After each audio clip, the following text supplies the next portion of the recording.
আসসালামু আলাইকুম। আওয়ামী লীগ কিংবা এর অঙ্গ সংগঠনের নেতাকর্মীরা কোনো প্রকার কোনো মিছিল বের করলেই হয় হামলা করা হচ্ছে, নতুবা আটক করা হচ্ছে, মামলা দেওয়া হচ্ছে।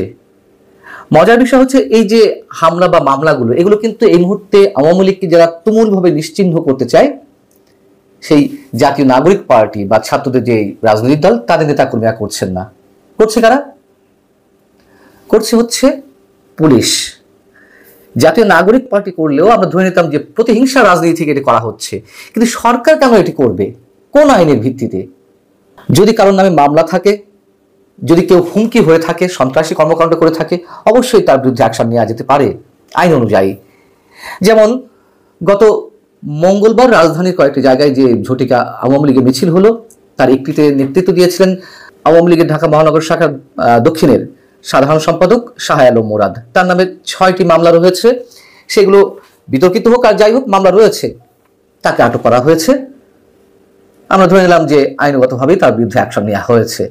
কিন্তু বৃহস্পতিবার চট্টগ্রামের বহদ্দার হাটে যুবলীগ যে ঝটিকা মিছিল করলো এবং সেই মিছিলের দৃশ্যটি যখন ভাইরাল হলো, তার পরপরই তাদের মধ্যে কারা কারা ছিল সেরকম চিহ্নিত করে 5 জনকে আটক করা হয়েছে।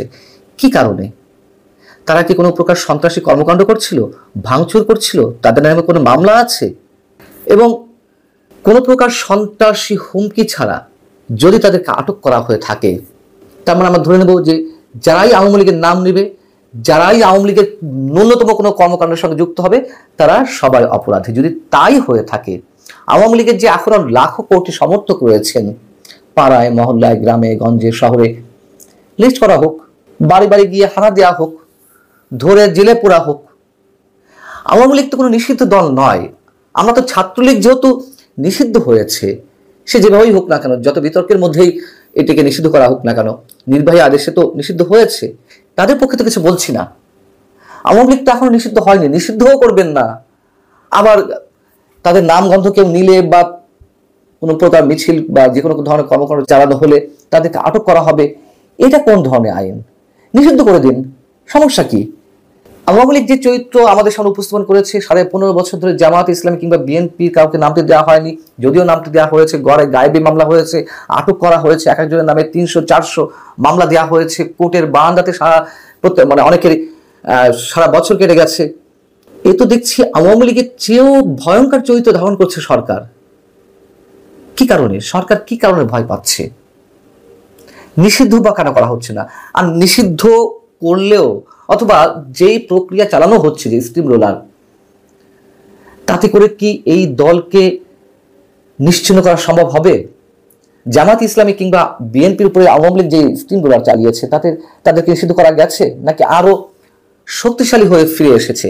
আওয়ামী লীগকেও নিশ্চয় তাহলে সেরকম শক্তিশালী হয়ে ফিরে আসবে, ভয়ঙ্কর শক্তিশালী হয়ে ফিরে আসবে। আন্তর্জাতিক গণমাধ্যম দ্য ডিপ্লোম্যাট একটা রিপোর্ট করেছিল, যার প্রসঙ্গ আমি এর আগেও টেনেছি। 2024 নির্বাচনের আগে, অর্থাৎ 2009 থেকে 2023 সেপ্টেম্বর পর্যন্ত, প্রায় 14-15 বছরে জামাতে ইসলামের রোকন সদস্য বেড়েছে 15,000 থেকে 73,000 পর্যন্ত। অর্থাৎ 2009 ছিল 15,000 সদস্য, 2023 সেপ্টেম্বরে এসে হয়েছে 73,000। কতটা শক্তিশালী হয়েছে জামাত? বিএনপি দলটি কি তার শক্তি হারিয়ে ফেলেছে, নাকি নতুনভাবে আরো ভয়ঙ্কর শক্তিশালী হয়ে উঠেছে, তার জনপ্রিয়তা বেড়েছে? এইভাবে তো কোনো দলকে নিষিদ্ধ করে রাখা যায় না। যারা নিষিদ্ধের দাবি তুলছেন তাদেরও কোনো এখতিয়ার নেই, এই জন্য তারা কখনো গরম গরম সুরে কথা বলছেন, কখনো নরম নরম সুরে কথা বলছেন। এর দ্বারা আসলে দেশের কোনো লাভ হবে না।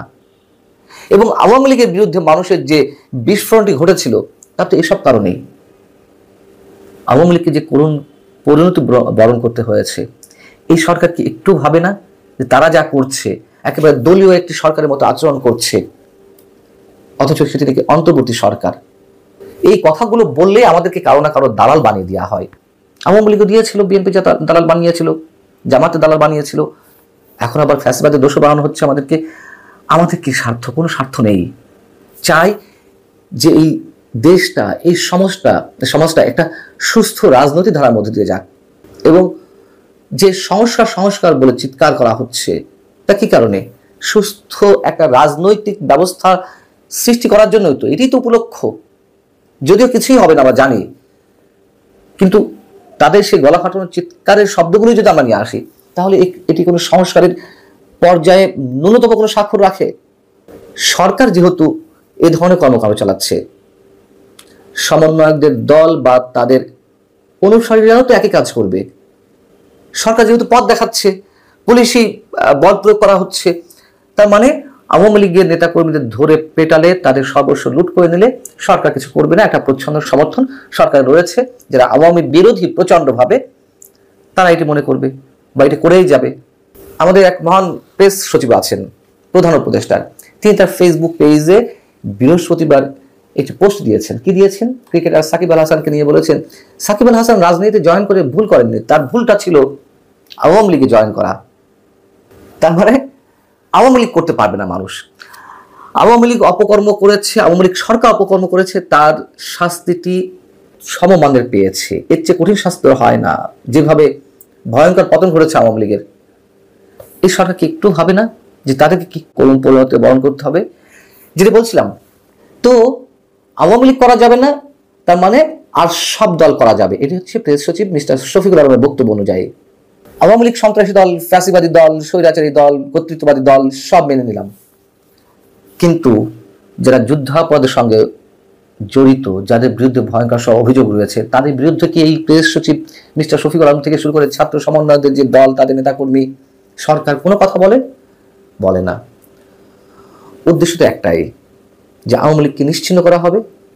এবার বিএনপিকে নিশ্চিহ্ন করা হবে। বিএনপির বিরুদ্ধে দেশে বিদেশে নানান পর্যায় থেকে নানান মহল উঠে পড়ে লেগেছে, এবং ফাঁকা মাঠে ছাত্র সমন্বয়ক এবং জামাতে ইসলামী গোল দিবে। এটি হয়, সাময়িক একটা পরিতৃপ্তি আসতেই পারে, আত্মতৃপ্তি কাজ করতেই পারে, কিন্তু কোনো গ্রামারেই বলে না যে কাউকে নিশ্চিহ্ন করা সম্ভব। আওয়ামী লীগকে ইয়াহিয়া খানও 70 নিষিদ্ধ করেছিল, 75 পরেও ভয়ঙ্কর একটি পরিণতি আওয়ামী লীগের হয়েছিল, এখনো সেটি নিশ্চয়ই চলছে। কিন্তু 75-70 সময়ের ব্যবধানে অনেক পানি গড়িয়েছে, রাজনৈতিক গ্রামার, ফর্মুলা অনেক কিছু চেঞ্জ হয়ে গেছে।